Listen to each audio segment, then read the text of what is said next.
Living to be 80 years old gives you around 4,000 weeks of life. A lifestyle of productivity hacks or time management leaves many of us haunted by the feeling that we should be more efficient and making those weeks count, or devoting our time to something else entirely. Here's the truth.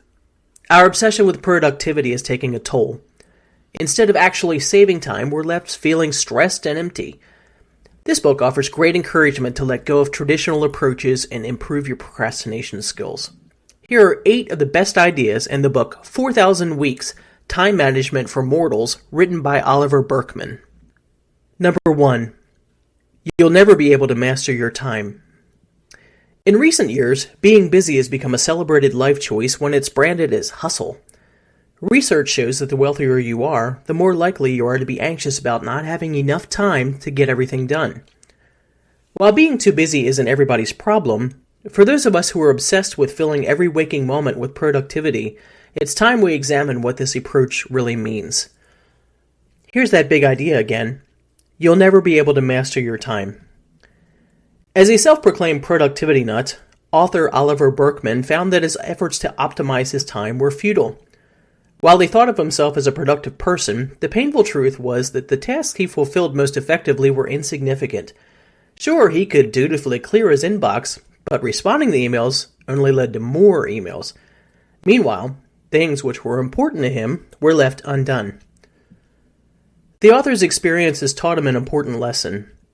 The more you try to conquer your time, the more frustrated, stressed, and empty you feel.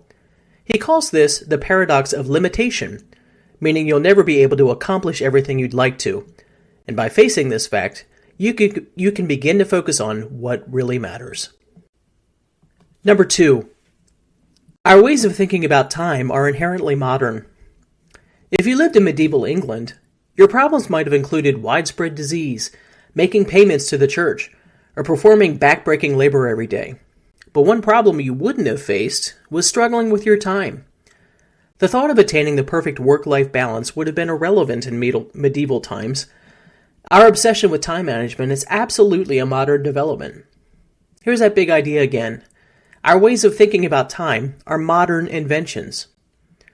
Part of the reason that pre-modern people weren't worried about having too little time is that they didn't think of their lifetimes as limited. Instead, people consider their time on Earth as merely a prelude to eternity. This concept changed drastically with the emergence of secular modernism. In the modern era, people began to understand history as always moving toward an idealized future. Correspondingly, the development of clocks also played a role in our modern time-related troubles. Mechanical clocks are widely believed to have been invented by medieval monks who needed to tell the time in order to chant morning prayers before sunrise. But clocks became particularly important during the development of modern industrial labor. Number 3. By facing our mortality and limitations, we can cultivate a fulfilling life. German philosopher Martin Heidegger argues that our finite human existence is bound with time.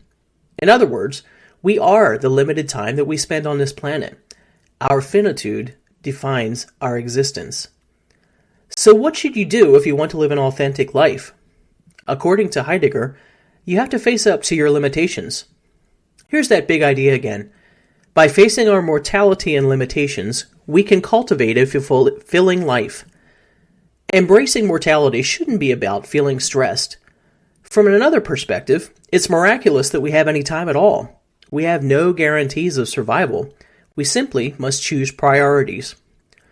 Rather than feeling defeated that you can't accomplish everything, your choices could symbolize a commitment to choosing what matters most to you, whether that's travel, relationships, work, or whatever. Number 4. Become a better procrastinator by prioritizing limited goals. Many of us beat ourselves up over our tendency to procrastinate, but procrastination is a human tendency and seems inevitable. To become better procrastinators, it's time to shift our focus from attempting to get everything done to prioritizing what matters most. Here's that big idea again. Become a better procrastinator by prioritizing limited goals. The first principle to becoming a better procrastinator is by paying yourself first with your time. Do you have a task that is very important to accomplish? This could be a creative project, or even developing a relationship you haven't made the time for. Instead of waiting for a moment when you have time to do it, actively schedule time for it. The second principle is limiting your works in progress. When considering what you want to accomplish, it might be tempting to start lots of projects at the same time. But by having multiple projects going simultaneously, we tend to jump from one to another whenever one project becomes difficult or boring. As a result, we never seem to finish what's important. Tackling one project at a time forces us to break it down into smaller tasks that seem easier to finish. The final principle is to avoid second-tier priorities. Whether we like it or not, we simply don't have time to accomplish everything we want to do. Whether it's a friendship you only somewhat enjoy or a sort of interesting job opportunity, learn how to say no to some of the things you only might want to do. Number 5. There's more to your distractions than meets the eye. Even if you live to be 80, you won't really have 4,000 weeks to schedule. Life is filled with all kinds of unexpected events, and we also tend to get distracted. Achieving complete control over your attention is impossible and actually undesirable. According to neuroscientists, involuntary attention is crucial to our survival. It enables us to move out of the way of an approaching bus. At the same time, to accomplish our goals, we need to master a certain level of laser-like focus. Here's that big idea again. There's more to your distractions than meets the eye.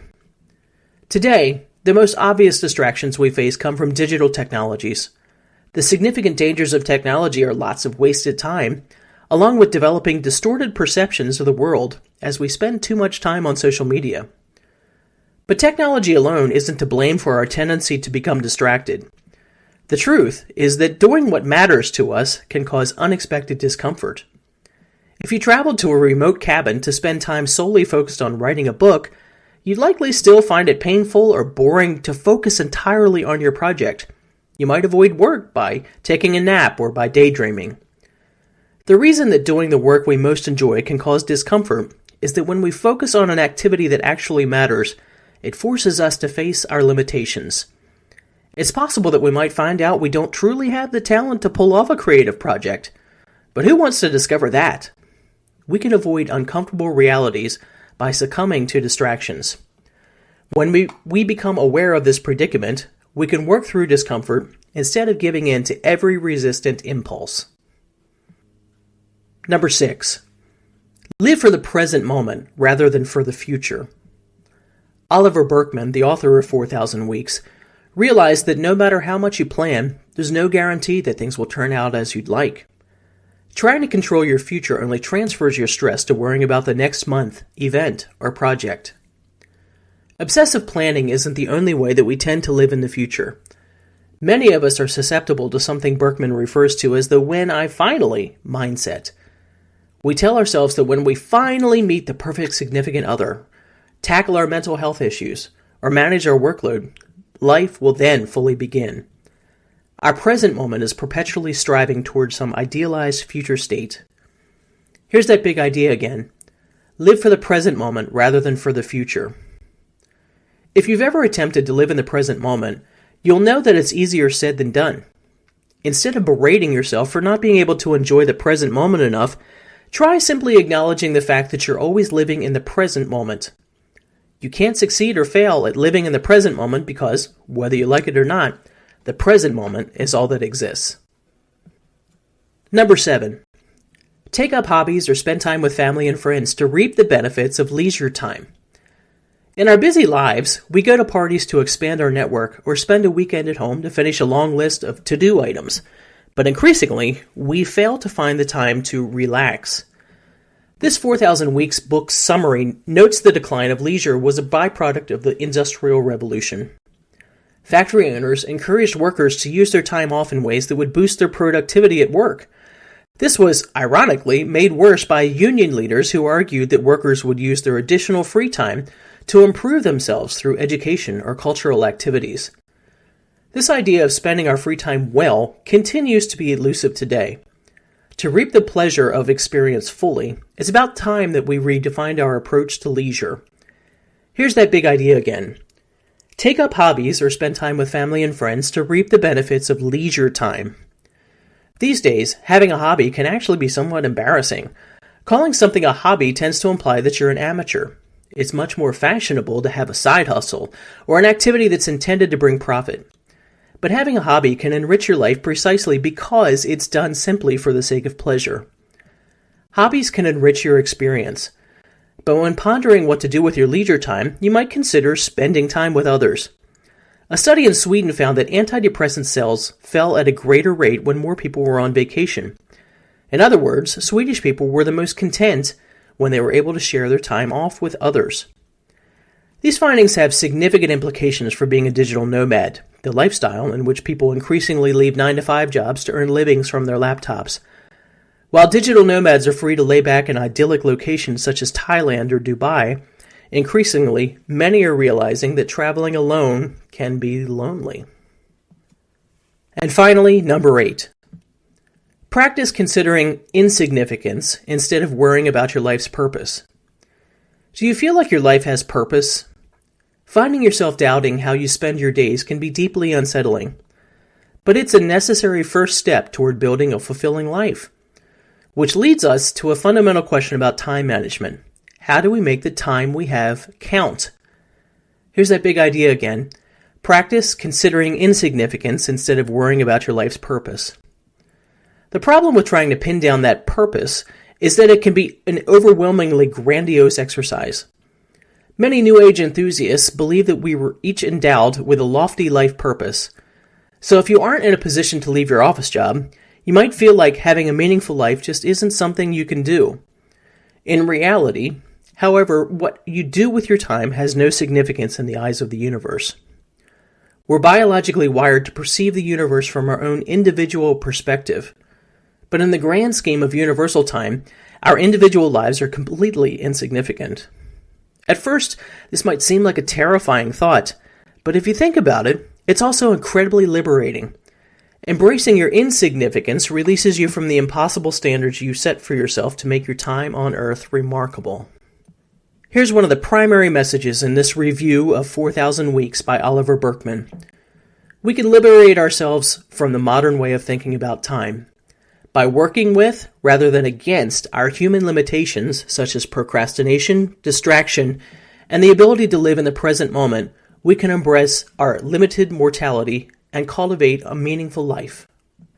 Finally, here are 2 important quotes from the book. The world is bursting with wonder, and yet it's the rare productivity guru who seems to have considered the possibility that the ultimate point of all of our frenetic doing might be to experience more of that wonder. Convenience culture seduces us into imagining that we might find room for everything important by eliminating only life's tedious tasks. But it's a lie. You have to choose a few things, sacrifice everything else, and deal with the inevitable sense of loss that results. If you found this summary of 4,000 Weeks to be helpful, please be sure to like and subscribe.